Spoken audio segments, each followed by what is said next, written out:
Sebenarnya precesi itu adalah berputarnya poros rotasi bumi ya terhadap kutub ekliptika. Jadi yang diitari oleh kutub bumi itu kutub ekliptika langit. Sorry, kutub ekliptika. Iya benar, kutub ekliptika langit. Jadi yang ini kan ke arah polaris itu kan berarti kutub langit utara kan ini. Yang ini adalah kutub langit utara. Yang ini adalah kutub ekliptika utara.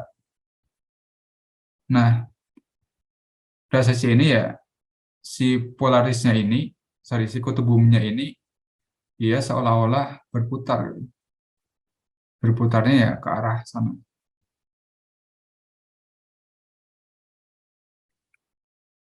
Dengan periode sebesar 25770 tahun.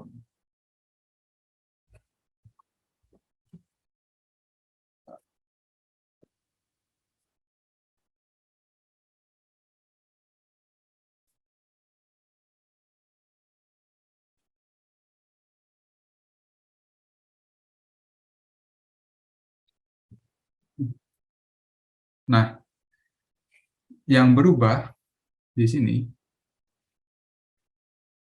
adalah apanya yang berubah kira-kira? Kalau misalkan ada bintang polaris saja nih, dia kan kalau dilihat dari bumi, eh, dia akan bergerak berputar seperti ini. Kalau dilihat misalkan di luar angkasa yang searah dengan kutub ekliptika utara, dia akan mengitari kutub ekliptika utaranya kan. Jadi kalau digambarkan di koordinat ekliptika,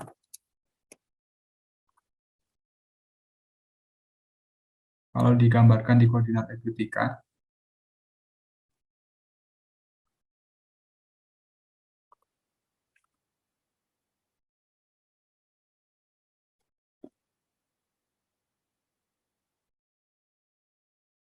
misalkan ini adalah ekliptika ya, bidang ekliptika.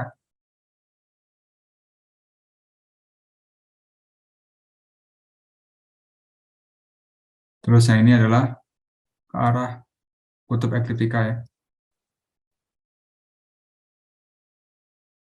Ini kutub ekliptika selatan. Nah, bintang-bintang karena adanya precesi ini, dia akan bergerak mengelilingi ekliptika, mengelilingi kutub ekliptika. Jadi bintang-bintang kalau misalkan awalnya di sini, karena precesi dia akan bergerak seperti ini. Tuh. Ini juga sama.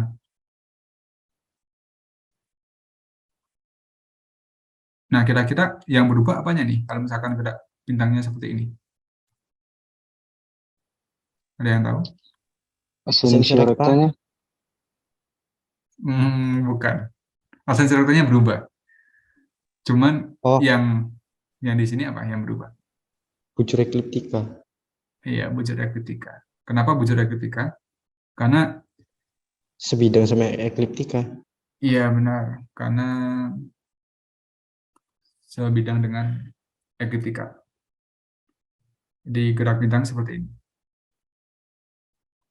Nah, kalau digambarkan koordinat ekuatorialnya, koordinat ekuatorial kan miring sebesar 23,5 kan ya terhadap ekliptika kan ya. Kalau misalkan kita gambarkan kutub langit utara, misalkan di sini, kutub langit selatan, dia seperti ini ekuator. Bintang itu ada yang bisa berpindah posisi. Yang awalnya dia ada di bawah ekuator, kalau di bawah ekuator berarti dia ada di belahan bumi selatan kan. Dia bisa pindah ke belahan bumi utara karena ada precesi ini. Bisa dipahami nggak nih? Jadi deklinasi bintang juga bisa berpindah. Yang awalnya negatif bisa juga positif. Cuma ya ada rentangnya, rentang maksimumnya ya, berapa untuk berapa rentang degenasi yang bisa berubah. Oke, jadi degenasi bintang itu bervariasi karena adanya prosesi itu ya rentangnya adalah sebesar bujur ekliptika dikurang bujur ekliptika, lintang ekliptika dikurang 23,5 derajat sampai lintang ekliptika ditambah 23,5 derajat. Ini adalah degenasi bintang, berubahnya itu bisa segini minimumnya, maksimumnya bisa segini. Dan ini menjadikan bintang yang di kutub langit utara itu bisa beda-beda. Pada zaman dulu, bintang yang di kutub langit utara itu adalah bintang Vega kalau nggak salah. Tapi sekarang bintang Vega itu ada di sekitar RA18 ya kalau nggak salah, RA18 dan degenasi sekitar 40-an. Dan suatu saat nanti bintang Vega itu ya akan dekat lagi dengan kutub langit utara. Jadi bukan bintang Polaris lagi yang akan ada di kutub langit utara. Dan itu disebabkan oleh precessi. Oke, aku lanjutkan. Nah, diketahui bahwa periode precessi itu sebesar segini kan. Jadi setiap tahun akan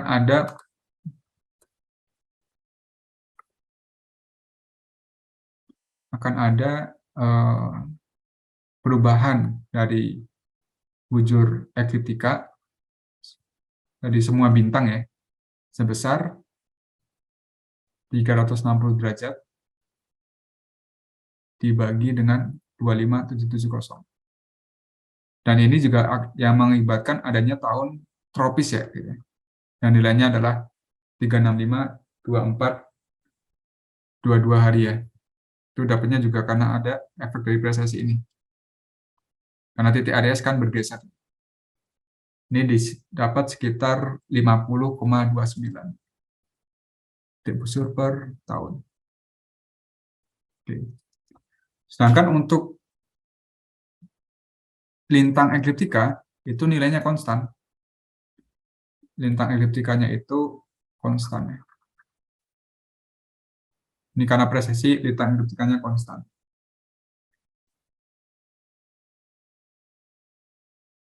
Oke.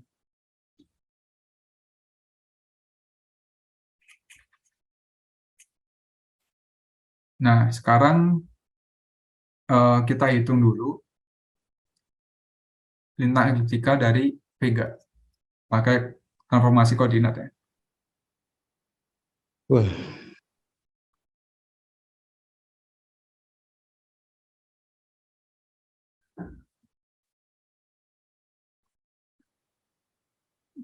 Kita gambarkan sederhana aja. Ini KLU, KEU.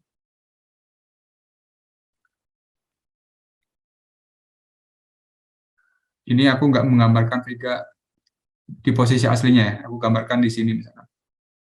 Di sini ada sebuah bintang, aku tarik garis seperti ini. Misalkan ini A, ini B, ini C, ini A besar, ini B besar. Maka A itu adalah 90 kurang degenasi, B 90 kurang beta, C-nya adalah 90 kurang, 90 kurang. C-nya itu adalah 23,5 ya, epsilonnya. A besarnya adalah 90 kurang lambda, B besarnya adalah 90 ditambah dengan RA. Nah, kita cari dulu beta Vega. Karena kan betanya nggak berubah. Berarti pakai rumus sinus saja.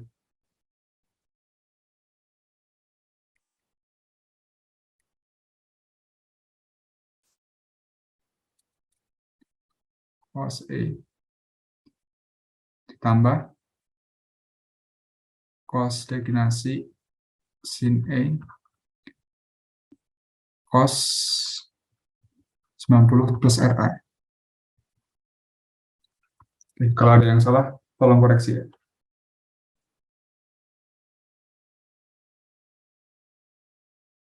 Oke. Coba kita hitung.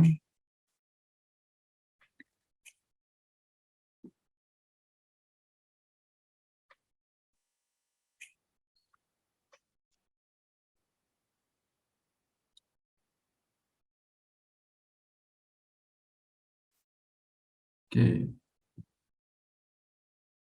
38 derajat 48, RA-nya 18 jam 37 menit. Tapi jangan lupa RA-nya ini dijadikan derajat ya kalau dalam perhitungan. Dan ini didapatkan sekitar 61,48 untuk beta veganya. Derajat 48, 61 derajat 48 menit 21,46. Oke. Nah, kira-kira masuk akal nggak kalau betanya segini? Kita bisa mengecek nih dari gambarnya ini. Koordinat vega adalah 18, RA-nya 18, deklinasinya 38. RA-nya 18, ini kan titik Aries di sini. Berarti untuk RA 18, dia ada di belakang sana. Kalau deklinasinya 38, berarti di sini. Nah, kira-kira beta sebesar 61 itu masuk akal nggak? Ya, kira masuk akal ya. Kalau ini 38, ditambah 23 ya, ya sekitar 61 kan ya. Tuh. Ini beta veganya masuk akal kalau nilainya segini. Sekarang cari lambda untuk vega. Bujur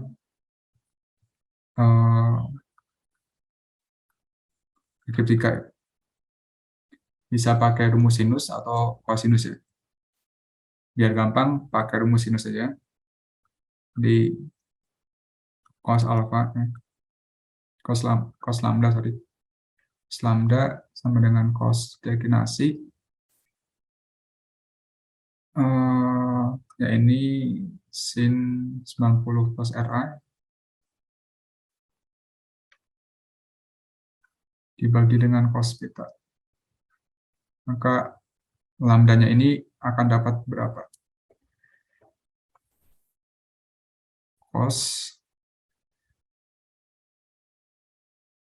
deklinasinya 38 derajat 48 menit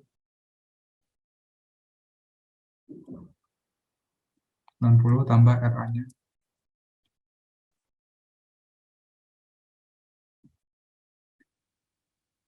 dibagi dengan cos beta.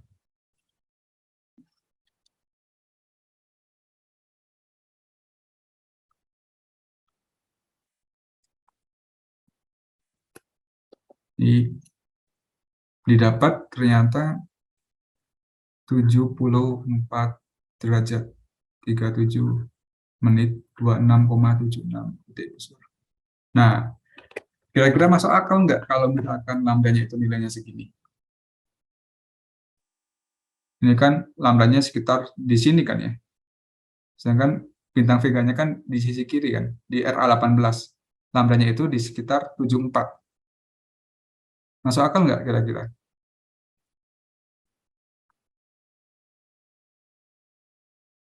Lambdanya 74. Kak, inverse sinus kan, inverse cos apa sih sinus itu? Cos ini. Inverse cos. Ada dua nilai nggak sih? Iya, benar. Ada dua nilai. Jadi solusi satu itu ada di kuadran pertama. Solusi keduanya ada di kuadran ke 4 kalau cos kan. 4.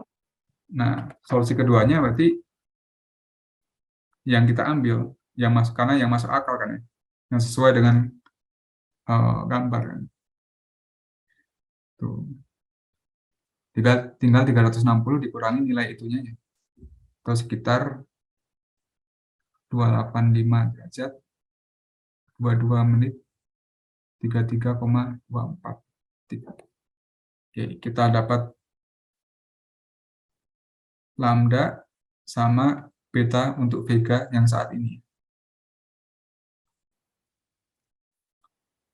Selanjutnya, setelah didapat ini, kita bisa menentukan koordinat vega untuk tahun yang mendatang.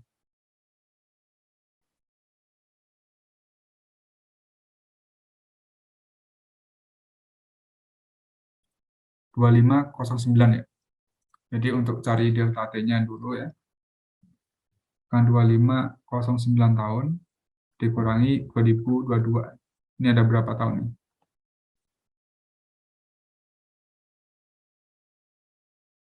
Sekitar 487 tahun ya.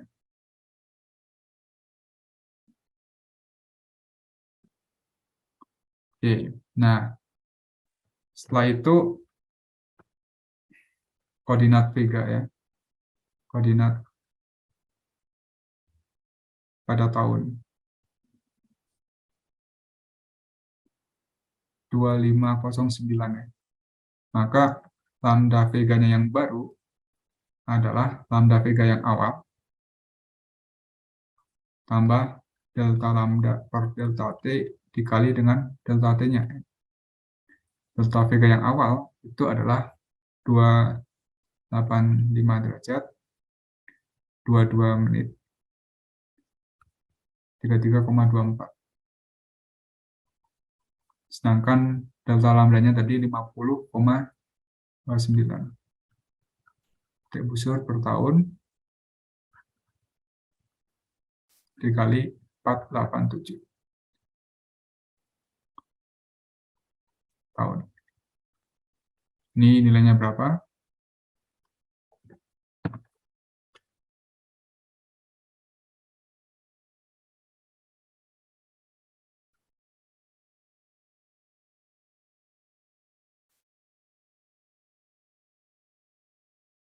Kali 487. Sekitar 292 derajat 10 44,47. Sedangkan untuk